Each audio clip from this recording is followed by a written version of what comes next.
right, here we are. It's the first episode of season 5. Welcome back, everyone. Time for another round of the Resilient Pastor podcast.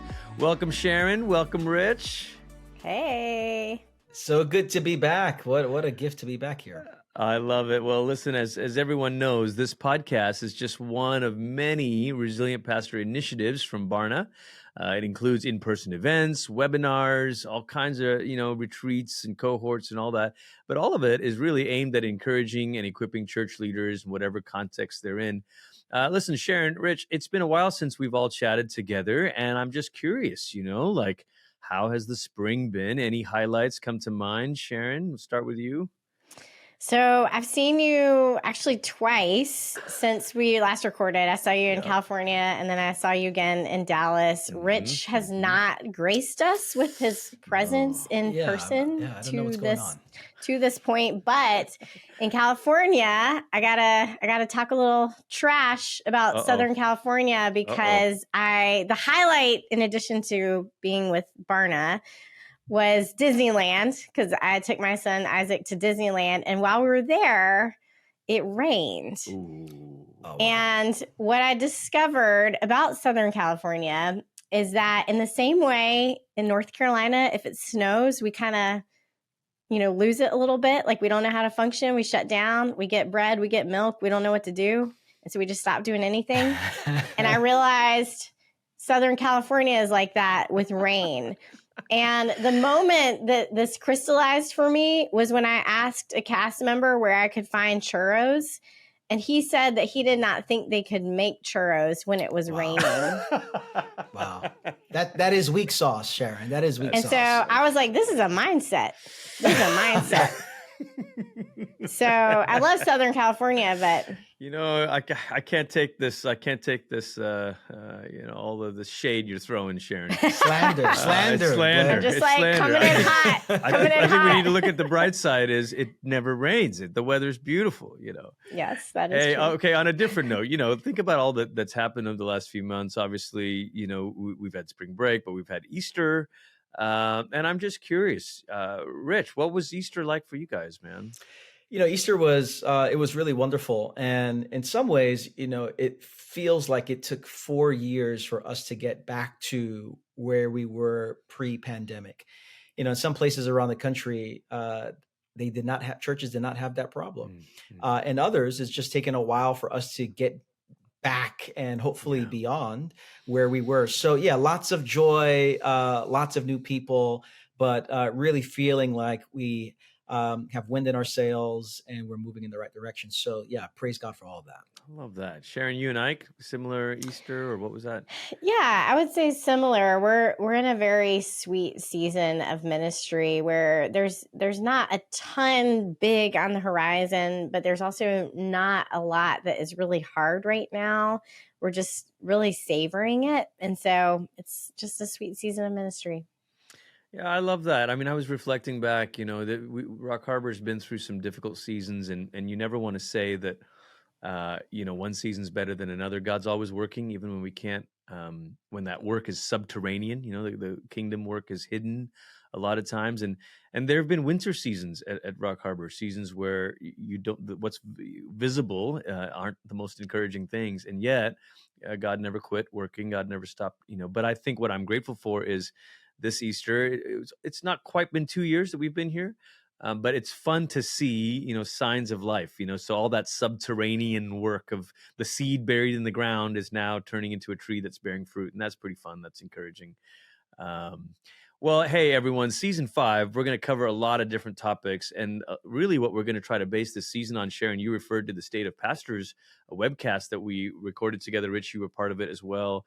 But the State of Pastors is also a journal. And I don't know how many of you listening have taken advantage of this and gotten the journal, but it covers a lot of cutting edge, kind of breaking new ground sort of research on how pastors are doing right now, self-leadership, church leadership, cultural leadership.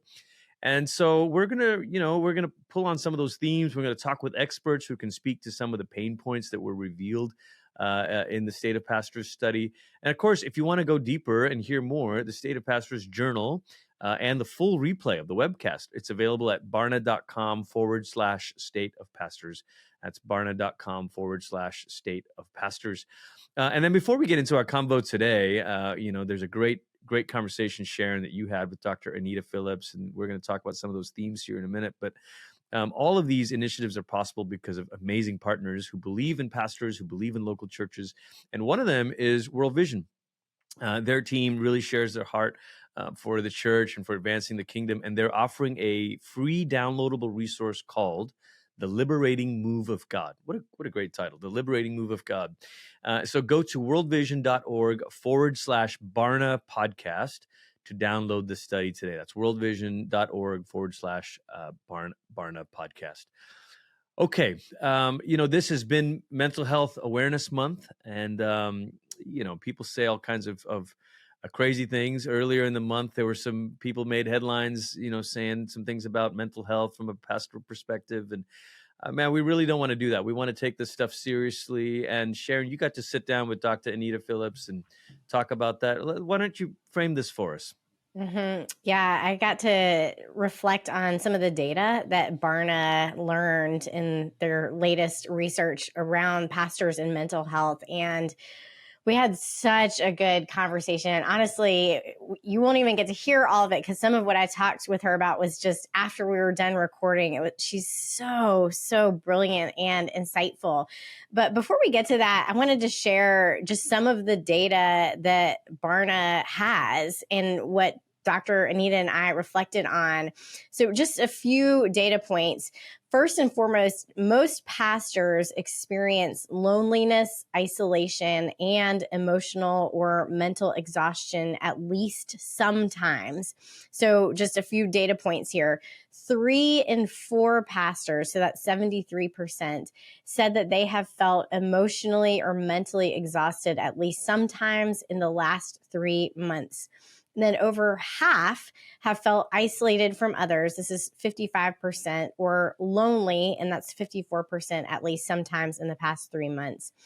And then the State of the Pastors report, for anyone who's just curious, it goes even deeper into some of the severity of the mental health challenges that pastors are facing. But I wanted to just get your initial response to some of that data, if that is what you are seeing as well in your relationships with pastors. Well, I mean, I could respond first, Sharon, here. I mean, it's sobering. It's alarming. It's discouraging to hear that many pastors, and I think at some point or another in our journey, we've all felt to some degree something of this. And, when I think about these statistics, for me, my first question is what's underneath? What's creating the kind of environment that leads to these kind of statistics? And, I think of it at least 4 different levels. I think there's a personal element to it. There's an interpersonal element, an institutional element, and a cultural element. And very simply, I mean, I think the personal element of it is sustainability. Resilience requires a level of prayerfulness, but a life committed to interior examination. There's so many different family of origin matters that are never addressed. And I wonder to what degree some of this emerges out of the lack of theology or just practice around interiority. The interpersonal aspect of it, I think about, yes, the loneliness, but also, if I can be honest, most pastors are not trained to negotiate differences well. And so when we lead communities, how do you hold spaces to be grow in self-differentiation, remaining close to others while establishing particular perspectives and values and preferences? So I think there's something in there. Then there's this institutional part of it where some of the environments that we're in, there's just great pressure to be a pastor, to be doing machines, to live according to a kind of solo hero culture. And I wonder how much that contributes to the wear and tear. And then the larger cultural aspect of it is, listen, cultures of church growth and church sizes and pressure and the need to grow fast. After a while, the convergence of all these things, I think, creates kind of the statistics that we're feeling. So I don't think there's one just way to name the problem. I think it's pretty multifaceted. Wow, I love that. I love you naming all those layers, Rich, and what a great way for people to take inventory of that. I'm sitting here running through the list in my mind: individual, interpersonal, institutional. What was the fourth one? Cultural. It's just cultural, yeah. Yeah. You couldn't come up with a fourth I. You couldn't. I I mean, was just working hard, man. I was working hard. I do feel like I failed. Like this is like, I'm very discouraged right now. No, you're so brilliant, man. It's great. Sharon, it's interesting. Like it's not surprising. It is very real. I have felt it. I mean, I have felt it as a person leading a church in transition, transitional leadership coming in. I can only imagine how church planters feel it. I can imagine how pastors who maybe don't have a team, a reliable team, a staff team, must feel it, because in different sized churches, especially if you're in a mid-sized, even smaller church where there isn't much of a team, there's no way around it. A lot of this, there's different kinds of jobs that you have to do. You have to do this, fundraising job, vision casting job, relational management kind of work. And then you have to preach on top of all of that, and then counseling. So there's all these roles, and it's hard to share that role with others. I do find myself thinking that part of our way through this is to recover our own sense of agency, our own voice. One of the things I've learned so powerfully, I first learned it kind of theoretically when I was doing my doctoral research on hope, that a key component of hope is you have to have a sense of agency, that you can actually do something about your situation. And then secondly, you have to have a pathway. This comes from Charles Snyder's work. Agency and pathway, from a human perspective, is what gives us hope. So there has to be, the way has to be clear, and the will has to be strong, to say it clearly. And I think one of the things we absolutely have agency over is this kind of examination that you're naming for us, Rich. And in a very simple way, a question I've learned to think through for myself and for the team that I'm leading is, are you weary or are you wounded? Because those are two different things. And if you're weary, okay, we need to talk about rule of life and pace and all that. But if you're wounded, we need a different approach to this. And Sharon, you named this. We were at the cohort gathering, and you named this really well to the team of pastors that you were speaking to. You said, I can't Sabbath my way into healing from hurts from people, relational hurts, and that's correct. We want to vacation our way or Sabbath our way through, but that works if you're weary, but it doesn't work if you're wounded. So exercising our agency to take inventory and discern, which one am I, and therefore then what is needed. Mm-hmm. Yeah, it strikes me when we're talking about mental health and isolation, how one factor of depression is this loss of motivation. And so it can become this vicious cycle as well, where if you're struggling with depression and you can maybe recognize on some level that I am isolated, but also you lack the motivation to take the steps to resolve that as well. And so I think it's important for anyone listening, if you're recognizing that you're isolated, but you're also feeling resignation about that, to maybe name that there's another level on, like, why are you feeling resigned? Why are you feeling hopeless? And there could be a mental health layer there as well. But getting to the wounded piece leads to another part of the conversation that Dr. Anita named that was just so helpful, is she used this term betrayal trauma and talked about how pastors experience betrayal trauma. And I'd never heard that term before, and thought it was such a helpful way of describing it's not just that somebody left your church, but that sometimes what you're experiencing is a betrayal trauma. However, what is really complex about it is that it can also go both ways, where someone can leave a church feeling betrayal trauma, and then the pastor can also feel betrayal trauma over the same situation. And I think that is what makes these conversations feel impossible to navigate, is that we are, especially in this moment on social media where everyone wants to hear about the betrayal trauma of the people who left the church, but not the pastor.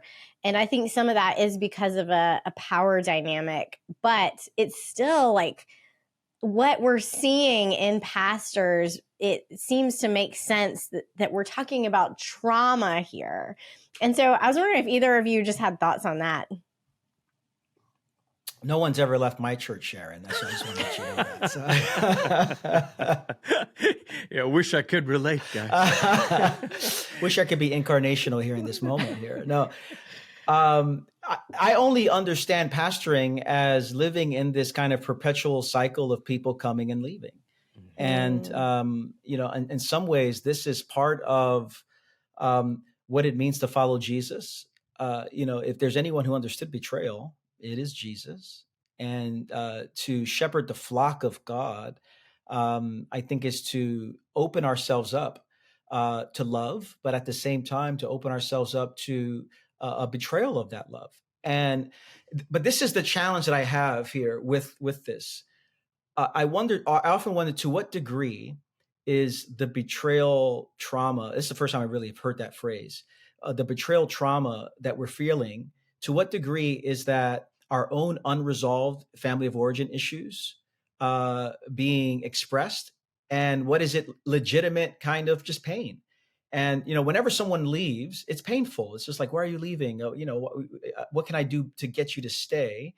But I often wonder, like, to what degree is this, there's some stuff in my own family of origin that I have yet to really address. Therefore, something like this maximizes my already the untended to wounds that are inside of me, which colors the way I'm seeing others, even the way that they're leaving. And so, there's something that I hearing this for the first time, I wonder, to what degree is it truly a legitimate wound and it's painful across the board? And to what degree is it rooted around the lack of attention I'm giving to my own story and my own history? Rich, is it in your book, Good and Beautiful and Kind, where you talk about what happened, what is the story I'm telling myself, what does the gospel say, and what's the counter? Yeah. Is that in Good and Beautiful and Kind? That was a tear examination for Deeply Formed Life. Oh, that's in Deeply Formed Life. Yeah. But I think that's what you're alluding to here, isn't it? Like it's not just what's happened, but what's the story I'm telling myself. That's right. That's right. So what happened? What am I feeling? Yeah. What's the story I'm telling myself? What's the gospel say? What's the counterinstinctual act that's required of me? And I think so much of it is the story I'm telling myself in this moment. Someone the other day came up to me and said, Pastor Rich, you haven't seen me because I've been going down the street to this other church. And just like that, straight like that. And part of me was like, okay, how am I, like, what's the story I'm telling myself? Is there a better preacher over there, a better children's ministry? What's going comparison? And at that moment, I kind of collected myself, took a deep breath, and was able to just say, you know what, I hope you're meeting God there. I haven't always had that response, but in some of these areas, I think I have paid attention to what's going on. But I wonder to what degree we are paying attention to our own stories that we're telling ourselves in light of the wounds. The reason I bring that up is because I know for me, it's so helpful to underscore the false beliefs. There is a real pain, absolutely, and yet that pain can be interpreted in a deeper way by a false belief, like, well, if I were a better pastor, no one would leave. So I actually had to, I had to journal in my first year at Rock Harbor. I had to write in my journal some of the false beliefs. And Steve Cuss came and did a workshop at Rock Harbor. His work is phenomenal. We all know Steve and appreciate his work. But it was his timing of his visit was so perfect because I got to be, it was right around the 1 year mark. And I started writing down all these false beliefs that were creating anxiety in my own kind of heart. And it was things like, if I were preaching well, all the people who left Rock Harbor during the turbulent times would come back. And how come they haven't come back? Or if I was doing this and this and this, then we would be this much bigger than we are now. And it's things that, I would never say out loud. I'd never say it at a staff meeting, but there's somewhere deep in my heart, I had that false belief. And I think it's painful enough when people betray us, and not every leaving is a betrayal, to be sure. Sometimes people leave good reasons, different seasons, all that's fine. But even when they leave and it betrays it, it's a betrayal. It doesn't have to be as deep of a wound if we had addressed some of those false beliefs. Mm-hmm. Yeah.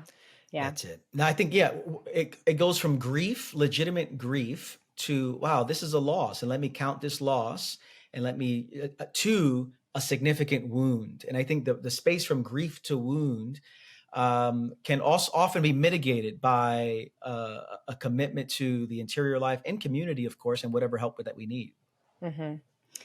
Yeah, thanks for sharing those examples from your own lives as well, because I think this is one of those things that I deep down hope I'm going to graduate from struggling with, and that it's just I'm going to get to a point where I've like ascended and I just don't struggle anymore. And I think that the enemy actually uses that, because not only then are you feeling pain, but you're also feeling shame that you're not so differentiated from this situation. It just keeps us stuck there.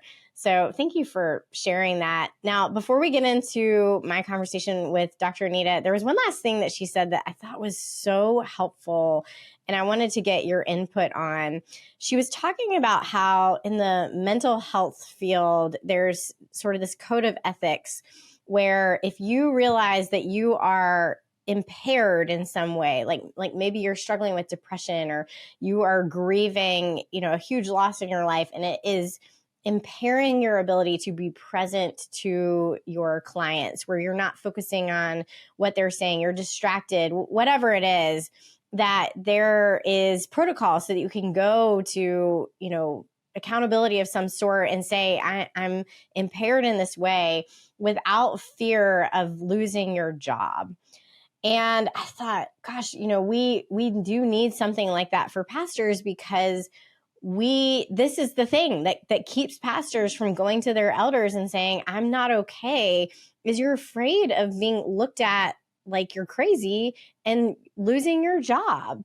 And so I'm curious if you guys, either at your churches or if you have seen other churches do this well, to set it up so that pastors have that freedom to go to their elder board and say, I am impaired in some way, without fear of being fired.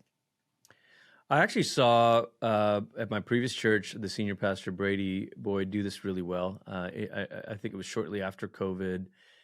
He was feeling some of the wear, even physically, through the emotional toll. And he went to the elders, and they gave him an unscheduled mini sabbatical. I say mini; it wasn't like 4 months or 6 months. I think it was really just 6 weeks or 8 weeks or something like that. It might have been 2 months, but New Life has this rhythm of every 6 years or 7 years or something like that, and we've adopted that here at Rock Harbor as well. But they gave him an early one because of the toll, and I think it's a good example of being able to say, hey, I'm not functioning at my best.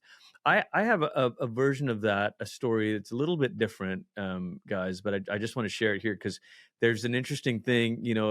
Dr. Anita Phillips also mentioned this interesting parallel between pastors and entrepreneurs.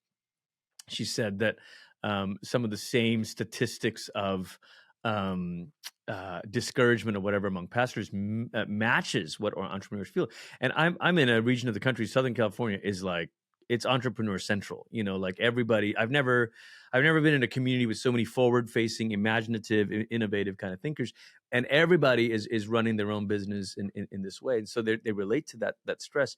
But there is this pressure that comes on pastors and entrepreneurs where you're chasing some imaginary mark or dream. And so the stress comes from, I need to grow the thing. I need to be better. I need to, and for all of us, we need to stop and kind of ask ourselves, is this what Rene Girard would have called a mimetic desire? Is this because everybody else is chasing a bigger and better and more campuses, and more, am I just doing that too? Or is why do I really want this? And so I was at a point where I was feeling like, oh no, am I rebuilding this quickly enough, or will it get there? And it was right around the time where I was about to get my first annual review from the elders here at Rock Harbor. And I pulled aside the guy who serves as the vice chairman, and he was one of the founders. And I said, I feel a lot of stress. And I said, it's nothing from what you've said, but internally, I really want to please you guys, and I want to do a good job. And I'm just worried that I'm not growing this thing, fast enough for you. And he looked at me and he goes, he gave me the best gift. He said, we didn't hire you to grow the church. We hired you to be our pastor. That's what we hired you to be. And it set me free. And then he told some of the other elders, wow. And they all surrounded me, and someone started texting me, and they're like, Glenn, we love you. It never needs to be any different than what it is right now. And it was like, I was carrying an internalized assumption of what they wanted from me. And the vulnerability wasn't asking for help per se. The vulnerability was saying, I can't. And they're saying, what? We weren't even asking this of you, Glenn, I really love that. And I wonder, Sharon, in terms of like this elder pastor dynamic where pastors are afraid, I think some of that gets addressed by assuming weariness. I think which requires kind of a theology of limits. If we're going to allow theology to frame our pastoral ministry, having a theology of limits, I have limits in my capacity, my mental health capacity, my physical capacity across the relational. And so if we assume weariness, if we have a theology of limits, then it comes as no surprise that at some point on the journey, we're going to need to call a timeout. We're going to need to get a breather on the bench, to use a good basketball metaphor, knowing that just because I'm going to the bench doesn't mean I'm not coming back in. I'm coming back in, but I just need a breather right now. And I think some of that, you know, something very practically that I do with our, we have our weekly Sabbath, our quarterly rhythms, our summer, but on our elders reports that I offer every month, there's a part there that pays attention to my rhythms and what do I need. And when that's part of the regular reporting of like, how am I feeling this month and what do I need? I've had elders come up to me and say, hey, I noticed that you said you were a bit tired and you wanted to plan a retreat. I haven't seen that retreat happen. So I'm having now elders come after me saying, Rich, you mentioned a retreat last month. When are you planning that? And now I'm just like, oh shoot, I gotta plan the retreat now. And in the best sense of that, not in a way that's punitive, but in a way that's saying we want the best for you. And so I think there's some ways that we can work through that, but I think it assumes weariness and a theology of limits. Oh, yeah, that's so good. Well, I want to go ahead and dive into my interview with Dr. Anita Phillips. This was actually an interview that I got to do at the State of Pastors webcast we recorded earlier this year. So there will be some references to earlier data and speakers from that program. And again, if you want to watch that full program for context, you can go to barna.com/state of pastors. And then I will introduce Dr. Anita at the top of this interview. So now let's go to my conversation with her. Dr. Anita Phillips is a licensed counselor, a trauma expert, and also a minister. Thank you so much for joining us. I wanted to begin by inviting you to simply respond. David shared quite a few statistics, data, research findings about mental health. And so could you just offer some initial thoughts about what he shared? My initial thought was pastors need to be reminded that they are human beings. And so often there is this perception that pastors must hover above humanity. And that doesn't mean that leaders don't hold themselves to a standard, but there is this belief that they are somehow superhuman. And as a result, fail often to lean into the humanity of Jesus. I mean, we're really missing the point that emotions are a part of the human experience and that we sometimes struggle. Yeah, that's such a great reminder. Now, a number of the findings that he shared, it felt, without seeing, all the data that's compiled in the journal, it felt a little bit like this is sort of the aftershocks of the pandemic. We're still seeing kind of the consequences of that. And these are pains that everyone is feeling, not just pastors. We're seeing the aftershocks in so many different ways. But I was curious if you have the sense that there's something unique to being a pastor that is informing this data. I think that there are always human experiences that can be connected, but one of the ways that we can better understand what pastors are going through is looking at what entrepreneurs go through. Pastors and entrepreneurs actually have a lot in common, and I brought some notes I want to share. Here are some of the risks of life as an entrepreneur. Chasing unattainable standards, demanding expectations beyond a skill set, social isolation, financial risks, the elusive goalpost, stress, uncertainty, health insurance questions, and fusing self-worth with the organization. Now, if I hadn't said that was a list of emotional and mental health risk factors for entrepreneurs, every pastor listening would have been like, yep. And so it's really important to pull the lens back and recognize how is our experience similar to other human beings. And then as pastors, there's that special edge of God said to do it. And so when we are struggling as human beings, we're thinking, well, I'm not allowed to have this struggle because God said to do it. I can't be dealing with a weakness or a temptation because now I'm a sinner instead of a human being who is struggling perhaps with childhood trauma or other issues that are weakening their resolve in certain areas. And so really, really need to look at how some of the research about entrepreneurship can flesh out the research that we've done about pastors. So another thing that is somewhat unique to being a pastor is that in addition to bringing in trauma from our past, we're also sustaining trauma in ministry.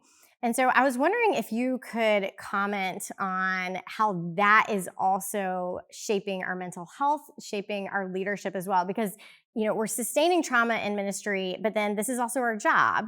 And so there's no space to really get distance from it to heal as well. And so what are some of the unique traumas of being a pastor? I think the most unique, the trauma that's most unique to being a pastor, or most the greatest risk, so to speak, is what we would call a betrayal trauma. Betrayal trauma happens in relationships. And so there's been a lot of research around betrayal trauma for child abuse, when a child is betrayed by their parent, but also this happens in adult relationships as well. And so we hear pastors talk about how devastated they were by the people who left them, by the people who they expected to stand by their side no matter what. So when we look at from 2016 into 2020 in the pandemic, the number of people that left churches because they disagreed with their pastor's stance on something political or something racial, that was deeply felt by many pastors. I've ministered to you, I've buried your loved ones, christened your babies, counseled your marriage, and now you just left me. And so that kind of trauma can really rock a person. And then if their backstory includes childhood trauma, where they were betrayed by authority figures, parents, then it is even escalated in the response. And so we haven't named that very often in pastor circles. So I want to do that today. That deep betrayal is itself a trauma. And when people experience that, they often respond by shutting down, by fearing new relationships. They may cope with substances, alcohol, sex, pornography, all of the legal substances and ways that people cope. Pastors may find themselves trying to cope with the pain because of that. And then as a result, they fall. And the fall is seen as, oh, this bad behavior, but really they were so broken and trying to deal with the pain of a trauma. And betrayal trauma is a big one. We'll get right back to that conversation in just a moment, but I wanted to take some time to thank one of our incredible partners, and that is World Vision. We love partnering with World Vision because they share our heart for the church and for advancing the kingdom of God, especially in some of the most fragile and vulnerable places of our world. World Vision would love to offer you a free downloadable resource about key leaders in the biblical narrative who were part of the liberating move of God. In this self-paced study, you'll learn how God uses ordinary people to set great liberating movements in motion. So download your copy of The Liberating Move of God now at worldvision.org/Barna Podcast. That's worldvision.org/Barna Podcast. The link will also be in today's show notes. And now back to Sharon's conversation with Dr. Anita Phillips.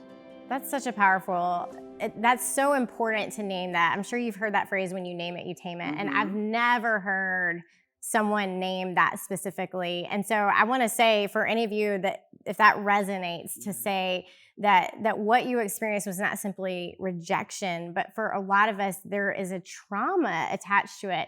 And we're at this cultural moment where I feel like the word trauma is kind of thrown around a lot in a way that sometimes loses its meaning. But to really validate the pain that you are carrying around in your body because of this experience that we went through. Absolutely. Well, so then the challenge then becomes, if we're sustaining trauma in ministry, how do we continue to lead and also heal?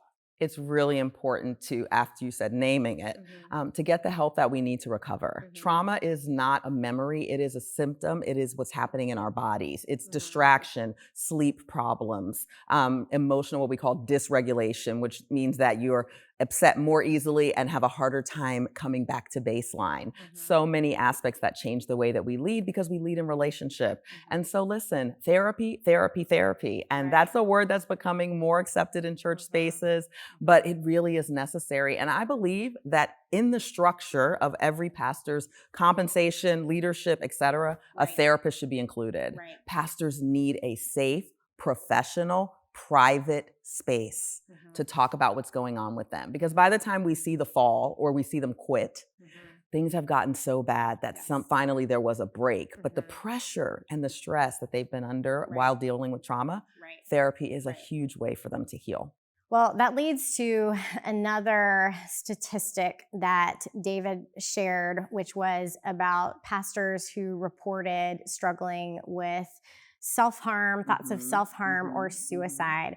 And so I wanted to begin by also sort of an open-ended question.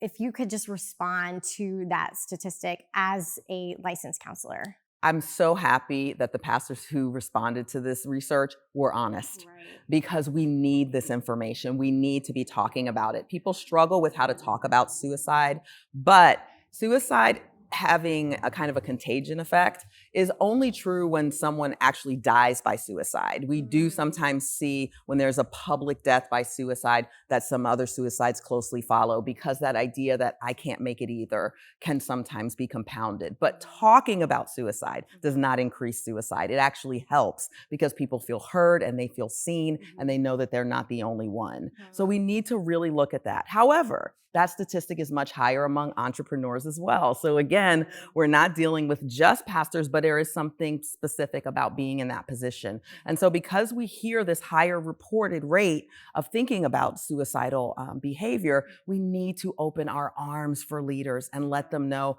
it is okay not to be okay.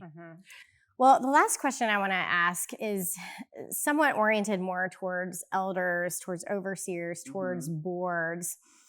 Because one of the great obstacles facing pastors, that this is another somewhat unique aspect of the job, is that you have this fear of going to your elder board and saying, I'm not okay, or this is really going on, because you could lose your job. For sure. And so what would you want to say to elder boards, to people who are overseeing pastors? How can we support pastors? What needs to change so that we can encourage pastors to get the help they need without fear of repercussions? First and foremost, recognizing that the behaviors that can often cause a pastor to lose their job, the sins, are not always just a volitional choice of character. That people are overwhelmed by traumas, addiction. These are bodily experiences that can overwhelm us. In Romans chapter 7, Paul describes this. What I don't want to do, I do. What I do want to do, I don't do. He actually goes on to say that at times there's a law in his body. It says members in the King James Version. There's something in his body that takes his mind captive. And that is exactly what mental illness is. That's what addiction is. When what I want to do, I somehow can't do, my body is actually taking me captive. And for us to hear that vulnerability in Paul and recognize it in our leaders, to be able to say, I know you mean well. I know this isn't what you want. I know this isn't how you want your life to go, but let's look at how we can help you to be stronger, help you to recover, and not wait until someone is breaking. As I said earlier, I think therapy should be a requirement. I think every pastor should be required, and their spouse, to have a therapist where they have a private space where they can maintain their wellness rather than waiting for them to break down and then we all rush in to try to do something about it. So I think that's an important way that they can support pastors. Well, I wish we could talk for another half an hour, because this has been truly, truly rich and helpful. And you have a book that just came out this past fall, The Garden Within, is that the title? And so I want to highly recommend that you check that book out. You are just a wealth of wisdom. And so thank you so much for taking the time to really pastor pastors during a time where we are wading through a lot. So thank you so much to Dr. Anita. Wow. Let's just take a moment here and just pause. And wherever you're listening to this, of course, if you're in your car, don't pause too deeply. But if you're able to just kind of take a deep breath, inhale, exhale, slow down for a second, I just want to say a prayer over us as we bring this episode to a close.